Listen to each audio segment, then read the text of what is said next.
DGP SK Singhal का बचाव कर रहे हैं।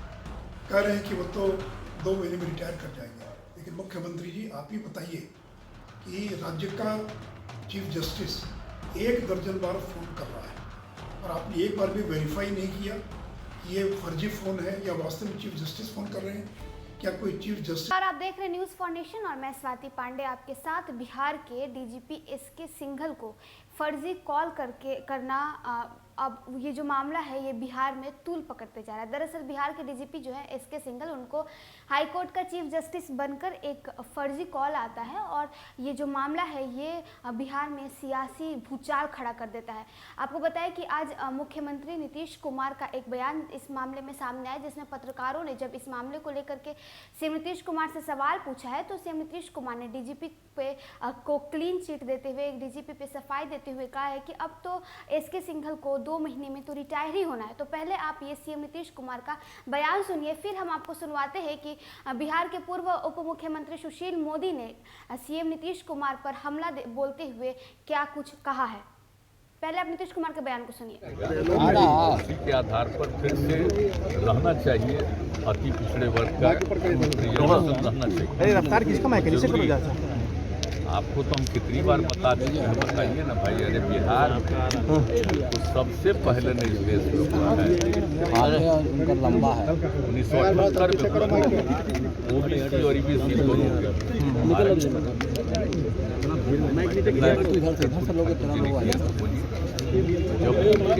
अरे भाई शांत रहिए ना, क्या बोल रहे हैं। और 78 का किया हुआ और बाद में 2000 में किया तो आरक्षण इसमें चुनाव में तो उस समय कोर्ट से हो गया और खास करके ओबीसी के बारे में ज़्यादा चर्चा आ गई थी, उसके बारे में रुक गया था। तो फिर जब 5 में हम लोगों को मौका मिला तो हमने जो कुछ भी फैसला था हाईकोर्ट का, तो हमने कहा ठीक है भाई, ओबीसी में हम लोग ईबीसी को देंगे, सिर्फ ईबीसी को देंगे। पहले तो सबके लिए था, तो हमने उसी के लिए कहा रिजर्वेशन। और आप जान लीजिए सभी दल के लोगों से 4 विमर्श करके और उसके बाद ये निर्णय हुआ। तो अति पिछड़े के लिए तो कब से है, 2006 से ही जब पहली बार पंचायत का चुनाव हुआ और 2007 में भी नगर निकायों के चुनाव के लिए उसी तरह का कानून बना करके भी किया गया। और आप जानते ही हैं कि बहुत लोगों ने चुनौती की थी कोर्ट में, तो हाई कोर्ट ने तो बिल्कुल जो सरकार का निर्णय था उसको सही कहा और सुप्रीम कोर्ट का भी फैसला हो गया कि ठीक है। तो यहाँ तो चल रहा था ना भाई, 4 बार से चला है पंचायती राज का और 3 बार हो गया था नगर निकाय का। तो एक बार के बारे में तो चुनाव हो रहा था, तो क्यों नहीं आखिर अति पिछड़ों को आरक्षण हो? और शहरी इलाके में तो सबको मालूम है ना कि किस तरह से अनुसूचित जाति, अनुसूचित जनजाति के अलावे जो अति पिछड़े वर्ग के लोग हैं वो सबसे अधिक गरीबी की स्थिति में और सब कुछ में है, तो उनको जरूर मिलना चाहिए आरक्षण। और जब आरक्षण नहीं था तो जरा सोच लीजिए कि कितना कम लोग होते थे और अब कम से कम लोगों को अवसर मिलता है, तो इसी में लोग आगे बढ़ेंगे। तो शहरी इलाकों में भी तो हम लोगों ने इसलिए जब देखा कि भाई अब कुछ फैसला आ गया है तो हम लोगों ने कहा कि ठीक है फिर से इस पर देख लेगा वो पूरे तौर पर जो किया गया बिहार। अब वो कमेटी जो है तत्काल देख करके और जो कुछ भी सब जगह का आकलन करके अध्ययन करके देख लेगी और जो उनकी रिपोर्ट आएगी उसी के आधार पर फिर निर्णय लिया जाएगा कि उनको अति पिछड़े वर्गों का आरक्षण हो और उसी के आधार पर चुनाव होगा। तो इसी को ध्यान में रख करके जो दोबारा हाईकोर्ट में पेश करके ये सारी बातों को कहा। प्रशांत किशोर बोल रहे हैं कि आप भाजपा के संपर्क में हैं। वापसी करेंगे। इस डिपार्टमेंट में एक बड़ा स्कैंडल हुआ है, तो उस स्कैंडल में प्राइमा फेसी डीजीपी भी खुद फंसे हैं क्योंकि उन्होंने उस कॉन्वेंट के बाद पे उन्होंने सारा कार्रवाई किया। तो how can he continue as the DGP? एक तो वो सवाल है। आप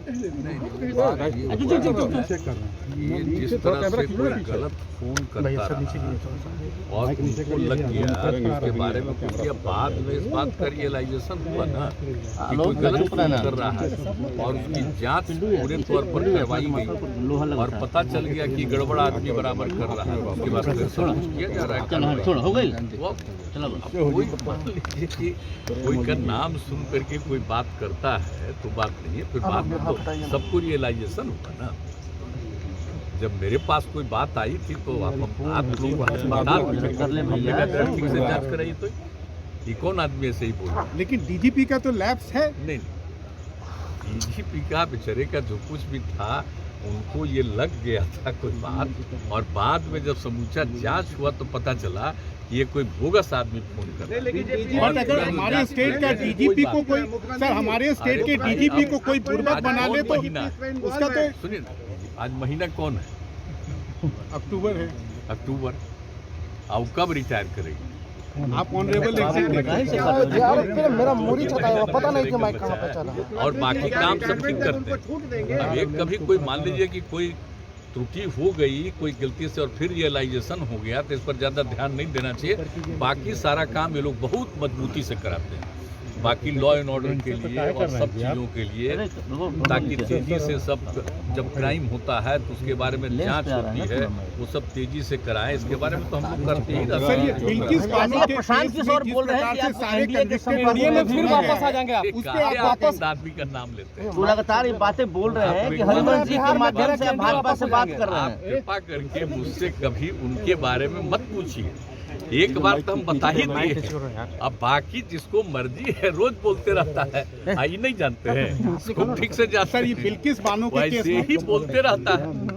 अपनी पब्लिसिटी के लिए जानते ही हैं, तो अपना पब्लिसिटी के लिए बोलते रहता है, बोलते रहे, क्या फर्क हम लोगों को पड़ता है? सर बिल्किस बानो के केस में जिस प्रकार से छोड़ा गया है उस पर आपको क्या कहना है? और अभी उसका मन क्या है, क्या क्या बोलते रहता है, बोलते रहे, हमको कोई मतलब नहीं।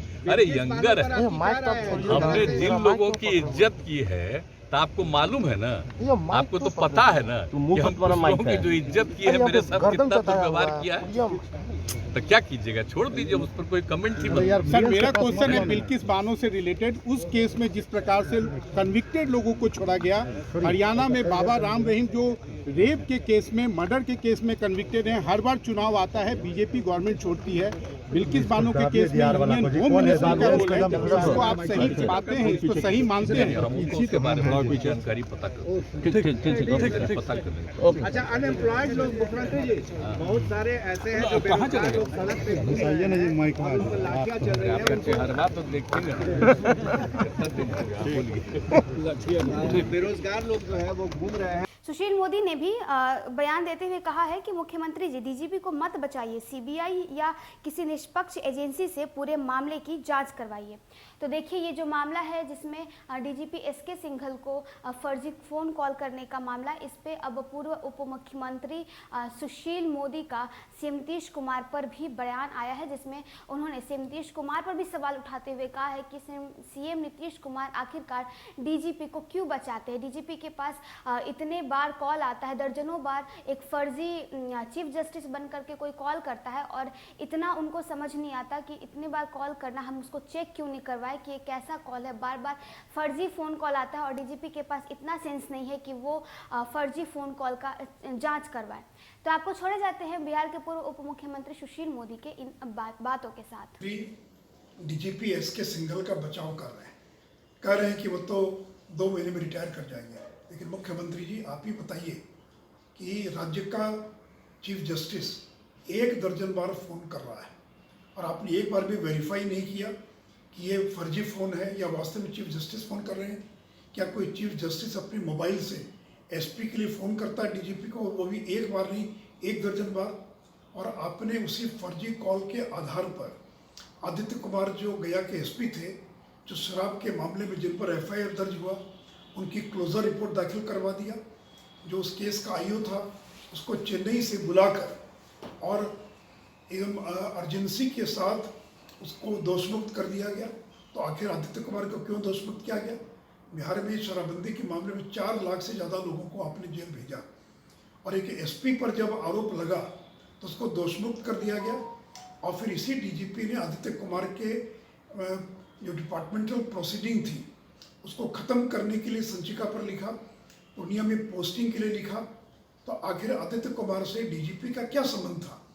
और फिर ऐसी स्थिति में क्या आर्थिक अनुसंधान विभाग डीजीपी के जांच कर पाएगा जब राज्य का डीजीपी संदेह के घेरे में है, जबकि ईओयू डीजीपी के अंतर्गत आता है।